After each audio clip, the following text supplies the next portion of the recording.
Welcome to another Power Hour presentation from the Canada Growth Network. We'll just chat around my topic for today. I think what I want to talk to you all today about is one of my signature topics. It's something that I call co-creative leadership. And the reason, how did I come up with that? Well, essentially, imagine speaking at a local event in Montreal, it's December 2014. I'm giving a talk on something that's called Tribal Leadership, which is a book by Dave Logan and company. And as I finish my talk, I end up in a Q&A. And people ask me at one point, one of the questions was something to the effect of, well, Steph, tell us, what is the one thing that leaders need to develop now inside companies? And I ranted for about a minute and a half. I have the rant somewhere on my hard drive. And the way I ended the rant was it's very easy. In the end, leaders just need to learn how to be more co creative with their team. So that's essentially how the term was born for me, co creative leadership. I was talking about it before, but then I wrote an article and I posted it on the Forbes website. And someone saw it.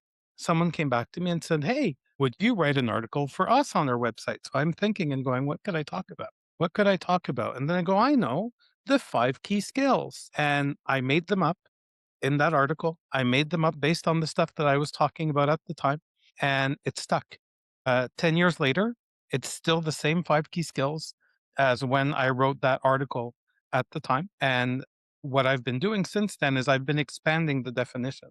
So as I've been working with clients, a lot of my work is with leaders. So either I work with the leadership team itself, or I'll work with individual leaders more on a one-on-one basis. So leaders that feel like with the new generation at work now, their old leadership style doesn't quite work anymore. Those are leaders that I like to work with just to show them a different way of showing up. And it's not that these leaders are bad leaders. It's because, in the workplace, if you look in your career, you've probably seen this yourself, leaders are typically clones of their leaders, right? And sometimes there's little variance, little evolution, a little bit of growth, a little bit of something, but leaders don't always have good models of being a collaborative leader. They have more examples of being a directive leader or being an affirmative leader. This is what I want, do it, execute, right?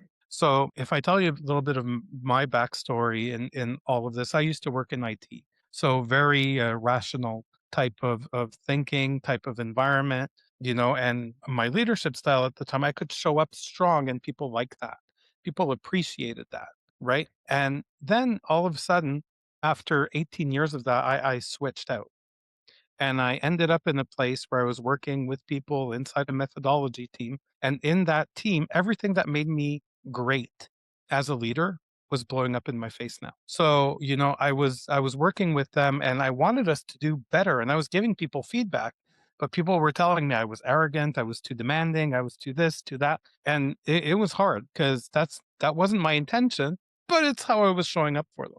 So I had to learn and I had to grow out of what I was in there. So I learned how to be that leader that I used to be that was more individualistic and turn into a leader that is able to kind of pull people together. And I talked about tribal leadership before. Tribal leadership was one of the awakening phases for me. When I was in that time, I went through a lot of personal change, a lot of personal growth. I want to go through the 5 skills with you. So I'm not going to go too deep there, but eventually co-creative leadership became a way of expressing my own journey of growth as a leader. So the 5 key skills are kind of very easy, actually. The first key skill of a co-creative leader is to be a voice among many inside the conversation. So what I mean by that, when I talk about being a voice among many, a lot of leaders I know tell things like to the effect of, well, I have to be careful what I say because as soon as I bring something in a meeting, my team goes,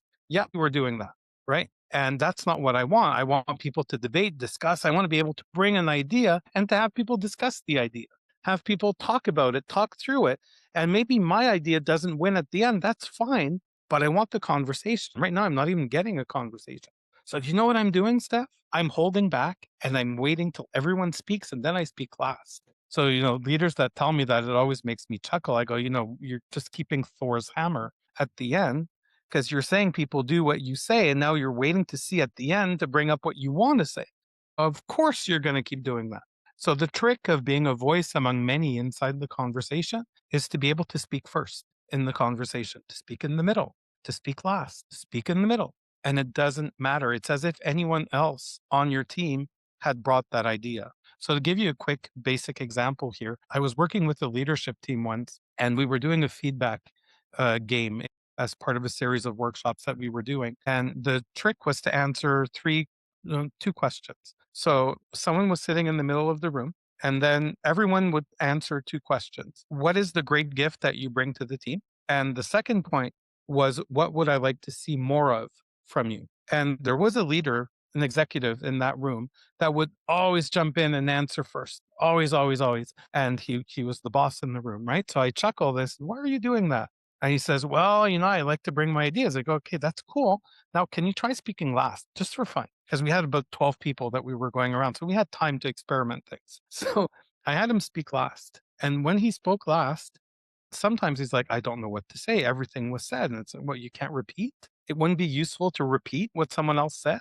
Well, maybe it would breathe for, yeah, cool, try it out. So he tried it out a few rounds. Then we asked him, now you're speaking when your team calls on you. So they called on him in random orders, sometimes first, sometimes in the middle, last, wherever. They didn't care. They just called on him to see how he'd react. And what the leader told me after was it was kind of a tough exercise because I didn't know how to play with this. But at the end, it's like, okay, I can, it's liberating because I can bring my idea anywhere and there's value in my idea. And that's what you're trying to do with that skill number one. And the other thing that you're trying to do is you're trying to see what's my impact in the conversation. When I speak first as a leader, what happens? Do I shut down the entire room? Who's contributing? Who's not contributing?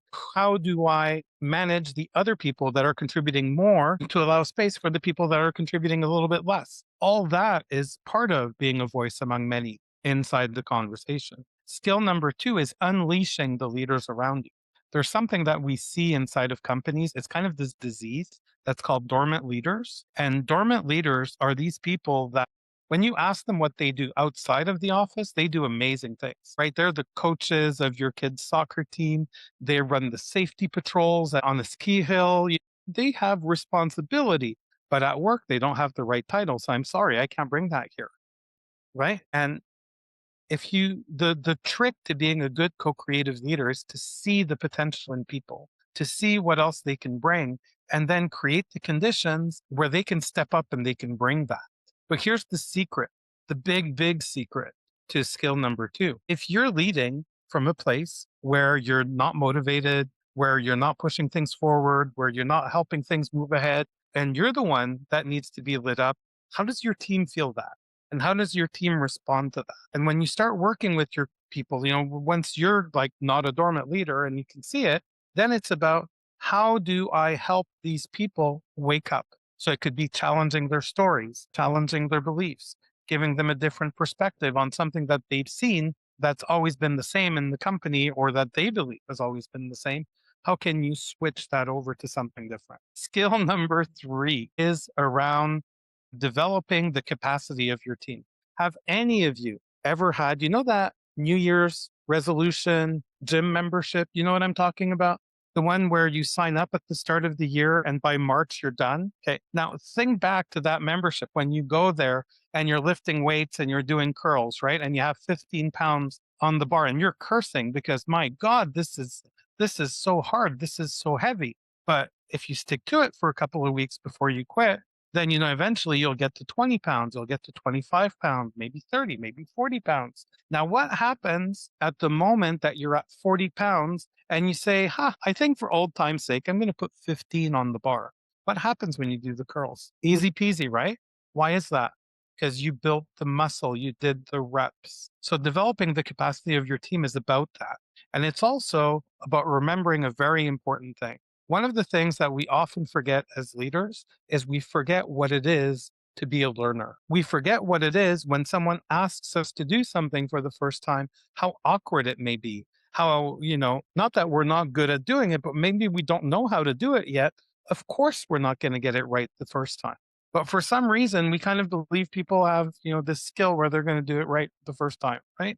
But that's not how life works. Reminds me, my son used to bowl in the junior league. And when he was bowling in the junior league, I'd go play with him on Sunday nights. He'd play Saturday mornings. I'd go play with him Sunday nights. And as I played with him on Sunday nights, I realized I can't keep up with him anymore because he's getting the coaching on Saturdays, right? And he's kind of getting ahead of dad. So how do I do?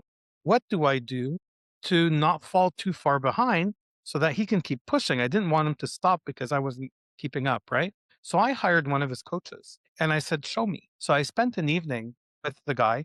And as I'm throwing, he's telling me, okay, now you have to hold the ball like this, take your steps like this, do that. And then he said, okay, now when you move, your arm shouldn't touch my hand here. And when it did, he'd go and he'd drive me like insane. Till at one point I started laughing. And he looked at me and he goes, what's so funny? I go, I just remembered what the heck it is, what it means to be a learner. Because I'm learning right now. This is supposed to be awkward, but it's going to get better if I stick to it. Right. So when you work with your team, the important thing is this. I have a 3-step process that I like to walk people through. The first one I call doing for. So in the doing for stage, what you're doing at this stage is you're doing the work, but you have the other person with you in the room. You're explaining what you're doing. You're explaining your reasoning, your thought process. And you may do this initially because you can't delegate this right now. The date may be too close, you may be too tight, right? So do with and do for and then show. The second step is doing with. When you're doing with, then I could say, hey, friend, you've seen this. What do you feel comfortable doing the next time around? And maybe you're going to be comfortable doing 50% of it. And then you're going to tell them, can you do the other 50? Yeah, sure. And then maybe next time you're doing 60 and maybe next time you're doing 80. But we're gradually making it to the place where I can hand this off with you and you know how this works. The last level of this is letting the person do. So when you're letting the person do, what's happening at that moment is the person is basically doing the work and coming to see you for feedback when they need it. And if they don't need it, they don't come see you. So this is one way of building capacity on your team.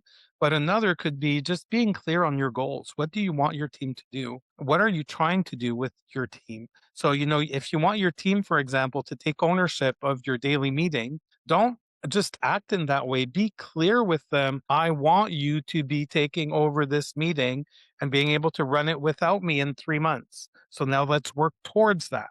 And then you do the activities that allow you to do that. That's another form of developing the capacity of your team. Skill number 4. This is almost the romantic one. This is called dancing with the system. So dancing with the system means that you're seeing your organization, you're seeing the company in which you're working as a living and breathing system. And this system is going to react when you do something. When each time something happens, the system is going to react in a certain way. Basic example for this. Have any of you ever seen the leader that asks a question and 3 milliseconds after they answer their own question? Have you ever seen that creature? So when that creature manifests, what happens with your team? What are you training your team to do? You are training your team not to respond because they know you're going to answer yourself anyways. So why should I bother? So now in my little world, I'm seeing the system act in a certain way. And if I want the system to change, I need to inject something. I need to put something in the system to change the behavior. So what can that be? Well, what I tell most leaders is, how about you ask a question and you count to 7? What do you think of that one? Really, you have no opinion on that. And when you re-inject, people go, oh my God, Steph isn't going to answer himself. He's actually waiting for me to answer this time. Right. And sometimes people actually answer, like in one of my training courses, I train people in the first 10 minutes on this exact scenario. And then when I ask a question and they don't answer, I start counting with my fingers. I don't say anything. I swear I barely make it to 2 before someone jumps in and says something because it's that uncomfortable and they know I'm waiting. So when you're working inside your organization, the trick is this. The trick is to be able to listen to what the system is talking about. And based on what the system is talking about, you can assign that to what are the beliefs of the system. Is this a real belief? Is this not a real belief? Do I need to challenge it? Do I need to acquiesce it and just say we need to push on anyways? Can I hear the needs? So if everyone is telling me, oh my God, we're so overloaded, what's the need of the system? The system either needs that we hire someone new, or the system maybe needs me to help them prioritize what's the most important work and what should they focus on and what can they drop, right? So you listen for the needs, and then what you inject is something to answer the need. The third level of what you can listen for is the capacity. What is the system able to do versus what is the system not able to do? I have an example for this one too. I had a client once where the leader was taking up too much space, and I tried to get them all together to talk about it, but the team wasn't able to express that, and the leader didn't want to hear that. So the leader told me at the end, he said, hey, all they need to do is answer back if they're not happy. So I took one or two people on this team and I trained them to answer back. And then eventually it became, well, why are they answering back now? Right? So it's like, okay, but I gave you exactly what you wanted, Mr. System. Now, if it's not this and it's not that, what is it? And how do we play with it? The last key skill of a co-creative leader is learning by doing, fostering a culture of learning by doing. So one of the biggest fallacies that I see inside companies is when we talk about failing fast, the right to make mistakes. I find those two, yes, I understand the spirit of it, but sometimes I think we're promoting the wrong thing because we're talking about our old culture. We're using the words of how the organization maybe was in the past. What I try to encourage people instead is if you're trying to do something, someone comes to see you and say, I would like to do X. Let's say Bernie comes to me. I would say, Bernie, why are you doing this? What are you trying to learn by doing this? And if Bernie can tell me what he's trying to learn, cool. If he can't, well, I'm going to help him, because what I want is you're doing something because you're trying to learn something. Because sometimes we try something and we know we're going to fail. We know it's not going to work, right? But the biggest fallacy I find with the right to make mistakes is that eventually someone makes a mistake big enough that they get fired. And then when someone gets fired, everyone goes, you see, we can't make mistakes here. And then you're fighting that game again.